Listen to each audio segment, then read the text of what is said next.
Hi guys, Chris here with Dream Big and Make It Happen. Today I wanted to introduce you to a little booklet that has changed my life and a lot of people's lives all over the world.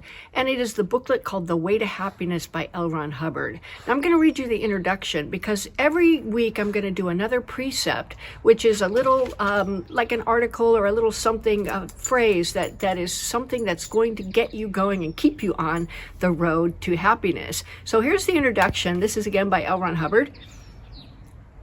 And it says, true joy and happiness are valuable. If one does not survive, no joy and no happiness are obtainable. Trying to survive in a chaotic, dishonest, and generally immoral society is difficult. Oh boy, we all know about that one. Any individual or group seeks to obtain from life what pleasure and freedom from pain that they can. Your own survival can be threatened by the bad actions of others around you. Your own happiness can be turned to tragedy and sorrow by the dishonesty and misconduct of others. I'm sure you can think of instances of this happening. Such wrongs reduce one's survival and impair one's happiness.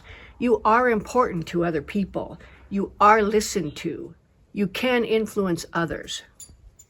The happiness or unhappiness of others you could name is important to you.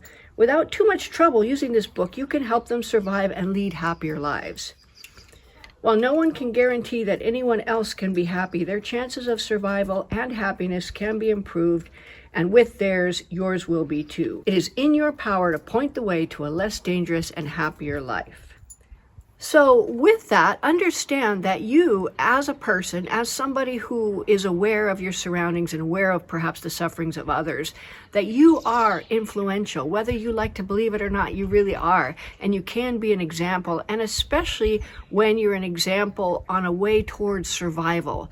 People listen to pro-survival people. And when you have pro-survival messages, people take them and they carry them through.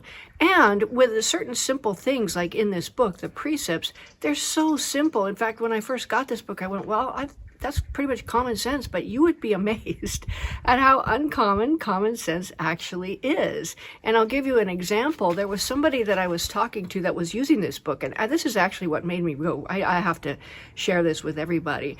And they were distributing it to the gang members in LA.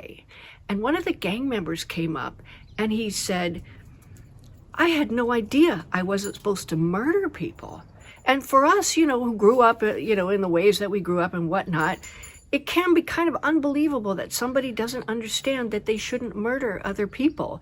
But let's look at it. If you grew up in that kind of a culture, in that kind of a society where, people murdered each other, as a matter of course, or it's part of a culture or a gang or something like that, we all see it in the news. We see murders that seem to be random with absolutely no reason and no remorse. And you're like, what the heck is that? Well, I think, unfortunately, some people just don't know. There's other precepts in this book that might be a surprise to you. They certainly were to me. So I'm going to share a precept. There's 21 of them. I'm going to share one every week. And if you want to see little videos on each precept, I'm going to put a link down below.